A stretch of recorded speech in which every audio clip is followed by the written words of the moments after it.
The dark night of Texas, 1885. A cold wind swept through the dusty streets and into Charles Alderton's small pharmacy. The scent of spices and freshly made syrup filled the air, and a flickering oil lamp cast shadows in the corner. Charles, hands trembling and eyes full of curiosity, picked up a bottle of brown syrup. He had no idea that this very bottle would change the world. Not just with bubbles of soda, but with cultural bubbles that shaped minds and human emotions. Dr. Pepper, the accidental beginning. Charles Alderton realized people weren't just seeking a remedy, they craved the fresh feeling after drinking. He mixed vanilla, cherry, and secret spices into a unique flavor. This syrup later became known as Dr. Pepper. Without official advertising, without a global plan, and without foresight, the first commercial soft drink was born. At night, Charles would stand alone in the pharmacy, staring at the bottles, whispering to himself, "Why do people love this taste? Is it just medicine, or something more?" Every bottle held small secrets of a larger world, and every sip burst tiny bubbles of memory and sensation in the drinker's mind. Coca-Cola, when medicine became legend. 1886, Atlanta. John Pemberton, a failed and ailing pharmacist, sought a formula to ease pain, clear the mind, and boost energy. He crafted a brown syrup with coca leaves and cola nuts.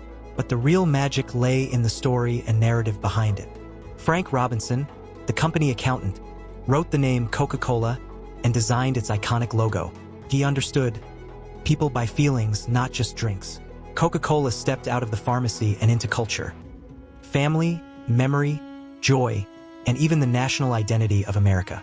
Imagine bottles of brown syrup glinting in dim lamplight, each bottle engraving a memory in the drinkers' minds, without them even realizing. This was no mere beverage.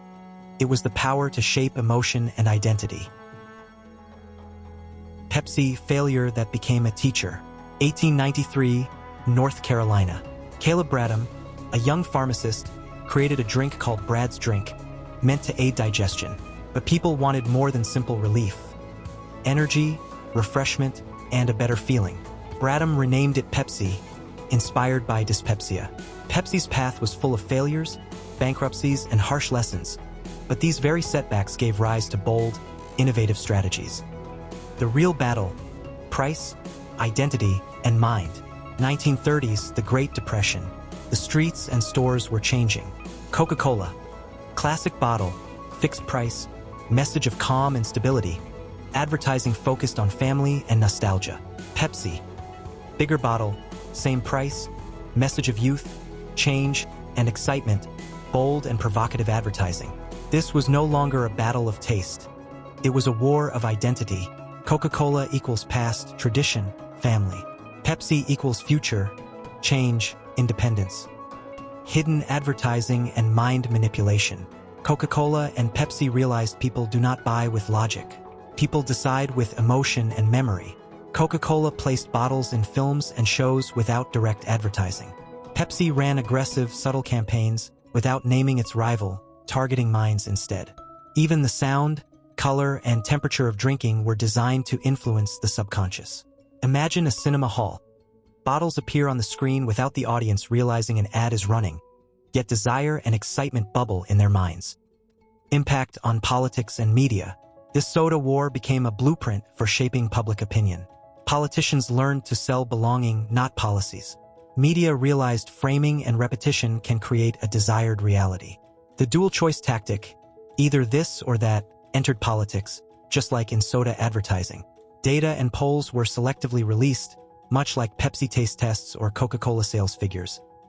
People thought they were choosing while they were actually being guided. Negative advertising and hidden competition. Pepsi subtly undermined Coca-Cola as old-fashioned, encouraging youth to be different. Coca-Cola used exclusivity, limiting stores and removing competitors. This was no longer competition, it was systematic pressure. People became soldiers themselves. Drink Coca-Cola and mock Pepsi. Drink Pepsi and see Coca-Cola as outdated. Exactly what both brands wanted. Once a brand becomes part of your identity, defending it becomes instinctive. Short historical stories. Economic crises and world wars shaped campaigns profoundly. Small marketing mistakes influenced millions. Each brand taught hidden lessons in marketing and psychology to the world. People, media, politics. By the late 20th century, brands acted like parties. Parties acted like brands. Media acted like a storefront.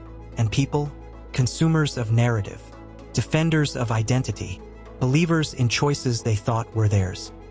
The war between Pepsi and Coca-Cola didn't tell us what to drink. It taught the world how to shape minds.